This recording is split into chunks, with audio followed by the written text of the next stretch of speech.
Mateus 11, vamos àquele versículos bem conhecido, 28. Vinde a mim todos os que estáis cansados e oprimidos, e eu vos aliviarei. Tomai sobre vós o meu jugo e aprendei de mim, que sou manso e humilde de coração, e encontrareis descanso para a vossa alma, que o meu jugo é suave e o meu fardo é leve. Graças a Deus. É claro que nós lemos aqui, sem dúvida, um trecho, como eu disse, bem conhecido da palavra, e um trecho que realmente nós usamos muito para evangelizar a pessoa que ainda não tem Jesus, pessoa que ainda não é salva. Esse é um dos textos mais conhecidos que a gente fala, né? Faz o convite. Jesus diz para você, pecador, venha a mim, você que está cansado, você que está sobrecarregado ou oprimido, conforme a versão aí, né? Venha a mim e eu aliviarei teu fardo, essa tua carga. Então é claro que é uma palavra evangelística, é uma palavra muito apropriada para se levar a pessoa não crente, a pessoa que ainda está longe do Criador, longe do Salvador, a pessoa que ainda não experimentou o perdão e a salvação em Cristo. É lógico que é um versículo, é um trecho excelente, mas eu gostaria nesta noite de aplicar essa palavra para os crentes. Aleluia! Porque é mais que notório hoje que nós temos dentro das igrejas muitos crentes sobrecarregados, muitos crentes carregando fardos, muitos crentes, sim, cansados. Não fica triste, não. É a realidade dos dias que nós estamos vivendo. São dias de muita opressão, são dias de muitas preocupações. Como disse outro dia, acho que aqui mesmo, são dias que nos metem muito medo, não é verdade? Então é normal, parece normal, os crentes estarem cansados. Muitos se livraram do fardo do mundo, vieram para Cristo, estão na igreja, mas de repente estão carregados de novo de bagagens inúteis, de preocupações. Então Jesus faz este solene convite, dizendo: vinde a mim. Aleluia. Glória a Deus. Parece uma contradição a gente falar para crente, né, essa palavra, vinde a mim. Mas exatamente os crentes às vezes ficam se batendo para tudo quanto é lado e deixam Jesus por último, como aqueles discípulos que estavam no barco enfrentando a tempestade enquanto Jesus dormia no barco, e eles se arrebentando, né? Quando se deram conta que estavam perdidos, eles foram lá e disseram: Jesus, não te preocupas aí que vamos morrer no mar? Está preocupado? Então às vezes os crentes estão assim, nós como crentes estamos assim, se debatendo para um lado para o outro e deixando Jesus como os discípulos. Para que incomodar o mestre? Deixa ele dormir. E a gente vai levando fardos desnecessários. Aqui Jesus começa com um convite nesse verso que lemos 28. Ele disse: vinde a mim. Amém? E aí está a primeira pergunta: como é isto? Como ir a Cristo? Como se chegar a Ele, não é verdade? Acho que aí está o primeiro passo para a nossa vitória. Aleluia! Como é que a gente se chega ao Senhor? Lá em Atos capítulo 3, nós encontramos lá no que sermão do apóstolo Pedro, aquela primeira grande pregação do apóstolo Pedro, no dia de Pentecostes. Lá no verso 9 está escrito que Pedro disse assim, quando interrogaram Pedro o que ele ia fazer, e Pedro disse: arrependei-vos e convertei-vos. Essas duas palavras sempre andam juntos, certo? Arrepender e se converter. E por que tem essas duas palavras? Porque arrependimento não é só sentir vergonha do pecado, não é só sentir remorso do erro. Isso não é arrependimento. Arrependimento é uma mudança de posição, uma mudança de direção. Ele está andando para o norte, ele vira para o sul. Ele está andando para o leste, ele vira para o oeste. Ele muda de direção os seus caminhos. Isso é arrependimento. E conversão é ir ao encontro de Jesus, ao ponto de encontro. Isso é conversão. Então é se arrepender e se converter. Então essa foi a primeira receita que o apóstolo Pedro deu para aquele que quer se chegar ao Senhor. Pastor, mas eu já sou convertido, mas voltou a carregar a sua vida de fardos inúteis que não condizem com o Evangelho. Então esse convite é para você. Jesus está dizendo: vem a mim, aleluia, arrepende-te, converte-se, aleluia. Então essa disse mais assim: para que isto? Para que sejam apagados os vossos pecados. Aleluia. Se arrepende e se converte para que seja apagado o vosso pecado. E aí diz uma expressão maravilhosa desse verso: para que venham tempos de refrigério pela presença do Senhor. Ei, irmão, você não está precisando de um refrigério para a sua alma hoje? Glória a Deus. Tem sim. O Espírito Santo nos cegando. Quando a gente está cansado aí fisicamente, eu vejo o pastor Luiz gosta de pescar, não é verdade? Então quando a gente quer um refrigério, né? A gente tira umas férias, tira uma folga, vai pescar, faz bem para o corpo físico, faz bem, né? Esse refrigério. Mas quando se trata do espiritual, é diferente. Aí só o Senhor pode dar.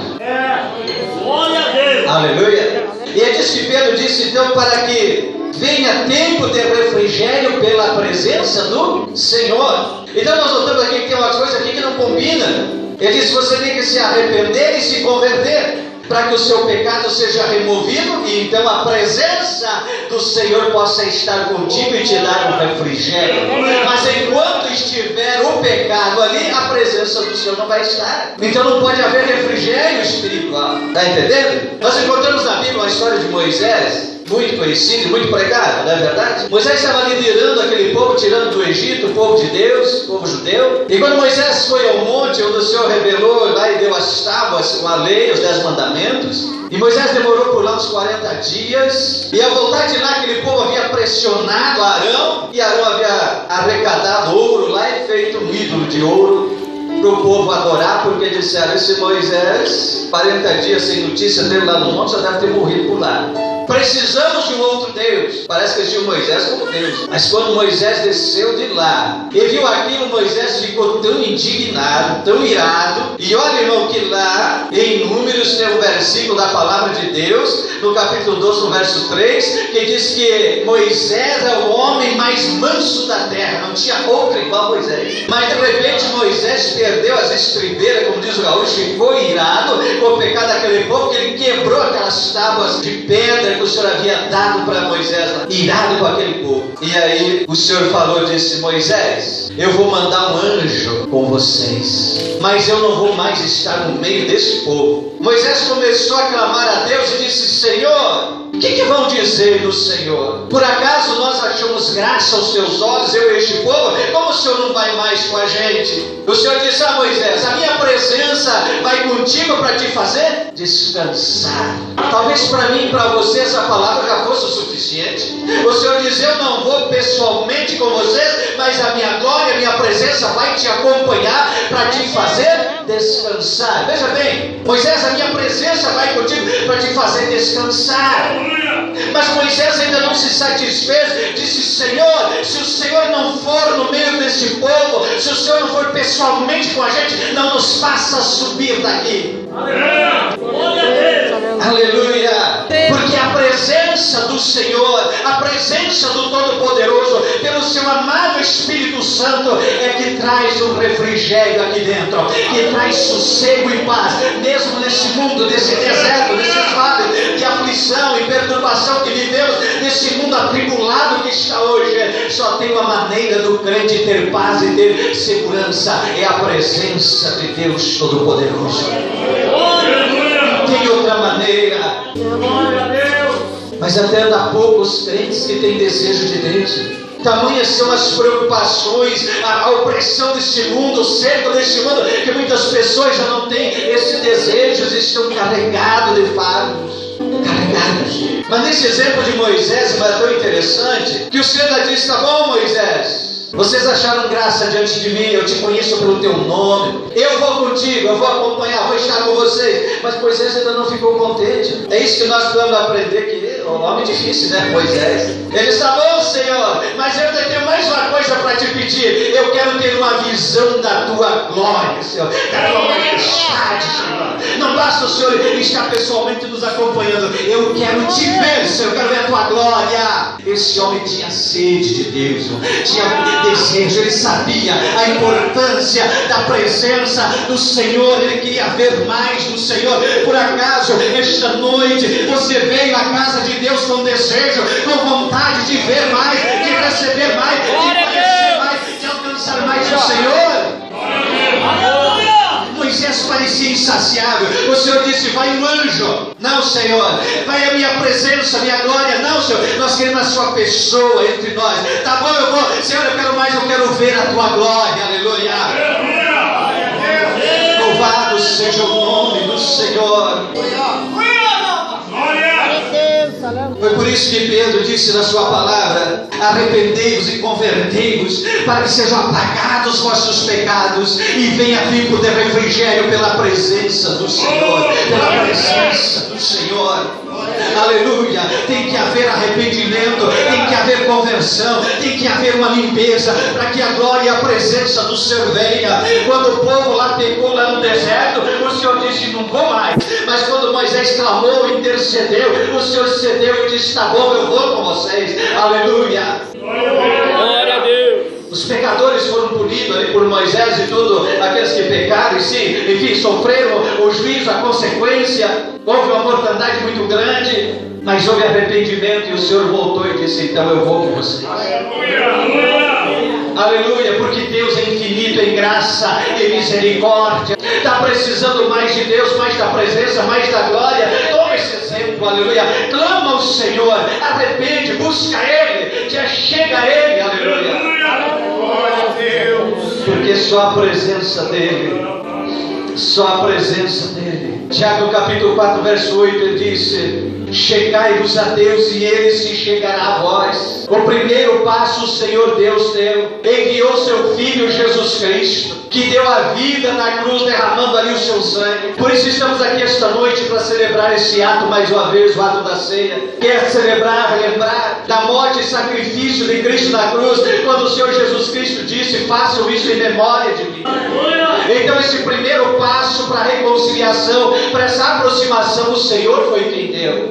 Diz que Ele nos amou sendo nós inimigos, sendo nós pecadores, inimigos dele por nossos pecados e ofensas. Ele nos amou primeiro, enviou seu Filho, que deu a vida na cruz por nós, aleluia.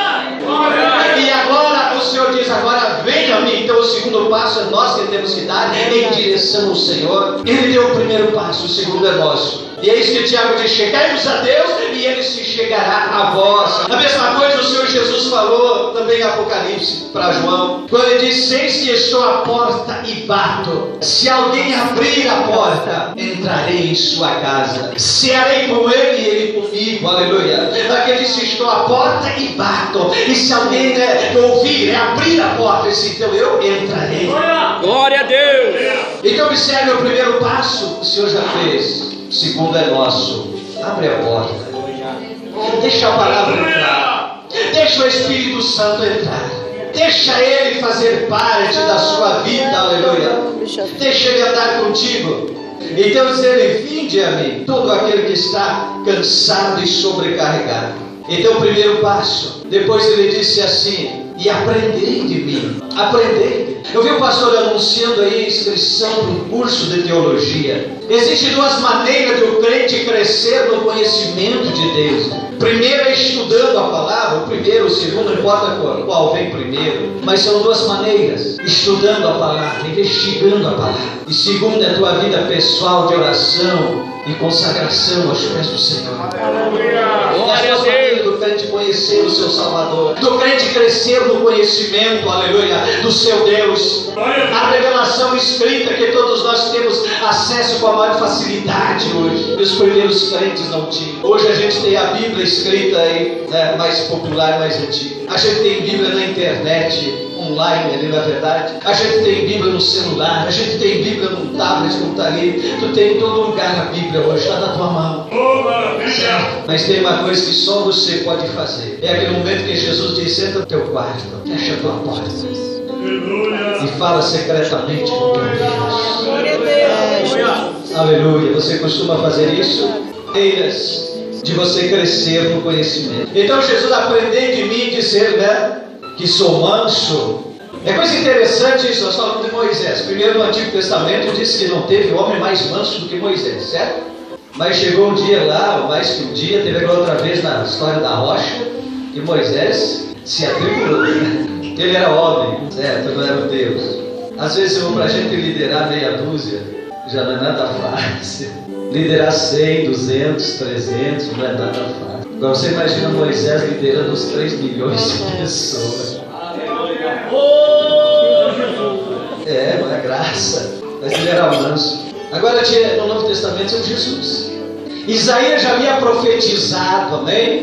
Isaías havia profetizado, dizendo: um menino nos nasceu, um filho se nos deu, o principado está sobre os seus ombros, e o seu nome será Maravilhoso, Conselheiro, Deus Forte, Pai da Eternidade, Príncipe da Paz. Amém? Príncipe da Paz. É pacífico. Eu acho que foi por isso que ele mesmo lá em Mateus capítulo 5, Sermão do Monte, disse assim: bem-aventurados os pacificadores, porque eles serão chamados filhos de Deus. E no versículo 5 ele disse: bem-aventurados os mansos, porque eles herdarão a terra. Aleluia. Está entendendo? Bem-aventurados os mansos, porque herdarão a terra. Bem-aventurado o pacífico. Outra coisa que anda junto, porque eles serão chamados filhos de Deus. Jesus é o príncipe da paz e está no nosso meio. Glória a Deus. Mas chegou um dia, irmão, que até Jesus se irritou. Chegou um dia que até Jesus ficou bravo. Olhou para aquele povo e pecado, corrompido. Ele ficou irado. Virou mesa, chutou mesa, virou gaiola, botou correr ovelha, cabrito, perdeiro. Fez um reino trançado e deu naqueles campinhos e botou tudo a correr no pátio do templo, irmão. Você quer ser pastor na igreja? Você quer um pastor assim na igreja? E o Senhor Jesus diz que aquele que crê nele, ou receber ele disse assim: eu e o Pai viremos e faremos nele morada pelo Espírito Santo. Ele quer fazer morada no seu coração. Não é uma visita só, não tem gente que está assim.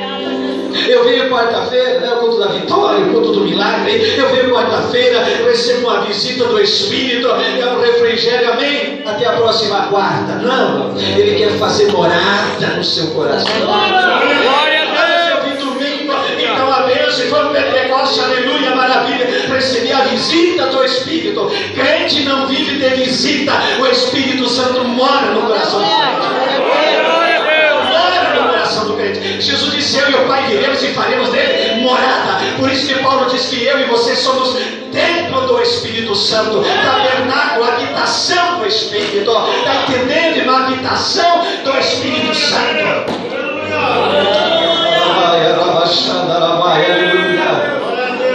Em Mateus capítulo 10, Jesus chamou os 12 discípulos e deu uma missão para os 12. Ele disse para eles: vão e preguem e anunciem o Evangelho. Vão às ovelhas perdidas, vão pregando. E qual é a mensagem, Senhor? Diga para eles que chegou o reino de Deus, ou chegou o reino do céu, conforme a tradução. Não pode ter 2 reis no mesmo território. Não pode ter 2 reis no mesmo território. Você já viu 2 reis no mesmo trono? Não existe. Nunca existiu. Nem nos reinos terrenos, muito menos no reino espiritual. Não existe 2 reis no mesmo trono, no mesmo território. Então, quando Jesus disse para os seus discípulos: vão e preguem, anunciem que chegou o reino lá de cima, o reino do céu. Se chegou o reino do céu, significa que o outro terminou. Agora a decisão é minha e tua: a que reino vamos continuar? A que reino vamos pertencer? Você é livre para escolher. Ele fala do reino do inimigo, reino das trevas, ele fala para baixo. E quando fala de Deus, as coisas de Deus sempre fala para cima. Porque o caminho do Senhor é mais alto do que os nossos caminhos, disse Isaías. Os pensamentos dele é mais sublime do que os nossos. A glória do Senhor está acima. Eliseu, quando estava nesta terra, e quando o exército da Síria cercou lá Dotã, onde eles estavam, diz que o Geazi, aquele acordou de manhã e viu o exército inimigo em volta. Mas quando ele exclamou assustado, Eliseu levantou, pôs a mão na cabeça dele e disse: Senhor, abre os olhos do moço para que ele veja. E ele viu o exército celestial acima do exército inimigo. Então o reino de Deus, a glória de Deus, o exército de Deus sempre está por cima, sempre está acima, dominando e subjugando o exército inimigo. das trevas. Então quando o Senhor diz assim, você foi arrancado do reino das trevas e transportado para o reino do seu Filho, Jesus Cristo, do reino da luz, aleluia, está entendendo? Então não pode mais as coisas do reino antigo ter domínio na nossa vida. Esse fato, esse jugo tem que cair em nome de Jesus Cristo. Você não tem mais obrigação de estar carregando essas coisas do reino velho. Glória a Deus. Aleluia. Aleluia. Arranca isso hoje. Aleluia. É crente, mas está cansado, covarde, joga isso fora hoje. Não foi feito para ti esse fardo. Isso era do reino velho.